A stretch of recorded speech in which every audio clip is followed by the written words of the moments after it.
श्री शिवाय नमस्तुभ्यम।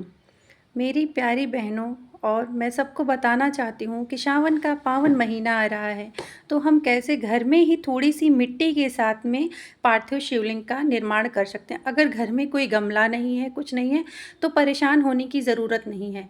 बस थोड़ी सी सामग्री जो हमारे घर में रहती है, उसी से हम पार्थिव शिवलिंग का निर्माण करके शिव जी का पूरा पूजन करेंगे, अभिषेक करेंगे और घर के सभी सदस्य इस पूजा को करेंगे। सबसे पहले हम बेलपत्र रखेंगे, उसके ऊपर थोड़ी सी मिट्टी लेंगे और उस मिट्टी पर शिवलिंग में थोड़ा सा ये मेरा गंगा जल रखा हुआ है, गंगा जल और कच्चा दूध मिलाएंगे। उसके बाद इसे हम दूध से मिट्टी में मिला देंगे, दूध और गंगा जल को। फिर हम अब इस मिट्टी से शिवलिंग का निर्माण करेंगे। कोई परेशान होने की ज़रूरत नहीं है। घर में से किसी गमले में से कहीं से भी थोड़ी सी मिट्टी लेकर के हम शिवलिंग का निर्माण कर सकते हैं और उसके बाद भगवान शिवलिंग जी का पूजन कर। हम भी शिवलिंग बेलपत्र के ऊपर ही रखना है, इस बात का ध्यान रखें। सबसे पहले हम शिव जी के ऊपर जल समर्पित करेंगे। मैंने एक थाली रख रखी है, उसके ऊपर प्लेट रखा है ताकि हमारा जो भी जल गिरे वो इस थाली में रहे, इधर उधर कहीं न गिरे। फिर उसके बाद हम दूध से भगवान का अभिषेक करेंगे। दुग्धम समर्पयामि। फिर जल से अभिषेक करेंगे। फिर हम महादेव जी के ऊपर दही का स्नान कराएंगे। दधि स्नानम समर्पयामि। इस तरीके से हमें कुछ न कुछ भगवान को बोल देना है, कैसे भी करके, कि हम आपको ये दही समर्पित कर रहे हैं, मेरी पूजा आप स्वीकार करें। उसके बाद हम भोले बाबा के ऊपर शहद समर्पित करेंगे, जो बाबा का सबसे प्रिय है। फिर हम भगवान को दही चढ़ाएंगे, दूध जल चढ़ाएंगे। फिर थोड़ा सा घृत लगा देते हैं बाबा को। अगर हम मंदिर में नहीं जा पाते हैं तो बिल्कुल परेशान होने की ज़रूरत नहीं है। एक पार्थिव शिवलिंग का पूजन करने पर जो फल प्राप्त होता है, उसकी महिमा का कहीं भी वर्णन नहीं है। फिर हम भोले बाबा के ऊपर भस्म लगाएंगे 3 बार। श्री शिवाय नमस्तुभ्यं भस्म समर्पयामि। हम ओम बना देते हैं शिव जी के ऊपर। फिर पीला चंदन चढ़ा देंगे बाबा औढ़रदानी के ऊपर।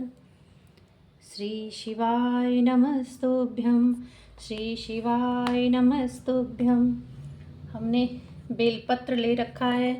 मैं बेलपत्र के बीच वाले डंडी में शहद लगा देते हैं और फिर उसके बाद हम बड़ी वाली पत्ती में पीला चंदन लगाकर बाबा के ऊपर अपनी कामना करके चढ़ा देते हैं। बिल्वपत्रम समर्पयामि। गुलाब का फूल चढ़ा देंगे। श्री शिवाय नमस्तुभ्यं। हमारे पास ये फूल था तो हम इसको भी ला दिए और इसे ले करके बाबा के ऊपर अच्छे से इसको सजा देंगे। श्री शिवाय नमस्तुभ्यं, श्री शिवाय नमस्तुभ्यं। फिर हम शमी पत्र चढ़ाएंगे भगवान के ऊपर, दुर्वादल चढ़ाएंगे और हमें कम से कम 3 बेलपत्र या 5 बेलपत्र चढ़ाना होता है। श्री शिवाय नमस्तुभ्यं, श्री शिवाय नमस्तुभ्यं। लाल चंदन चढ़ा देंगे। देखिए दोस्तों, हम ये लाल वाला चंदन भी रखे हैं, इसे भी बाबा की पूजा में चढ़ाया जाता है। रोरी वाला चंदन नहीं चढ़ाया जाता, इसीलिए हम इसको रखे हैं। अब बाबा के हम भोग लगाएंगे। भोगम समर्पयामि, भोगम समर्पयामि। श्री शिवाय नमस्तुभ्यं, श्री शिवाय नमस्तुभ्यं। आप सबको परेशान होने की ज़रूरत नहीं है। घर में ही थोड़ी सी मिट्टी लेकर के बाबा का पूजन किया जा सकता है। पूरे सावन के महीने में अगर हो सके तो प्रतिदिन, नहीं तो प्रदोष, मासिक शिवरात्रि और सोमवार के दिन हम पार्थिव शिवलिंग का निर्माण करके बाबा का पूजन करेंगे। फिर हम बाबा की आरती करेंगे। जय शिव ओंकारा स्वामी हरे शिव ओंकारा,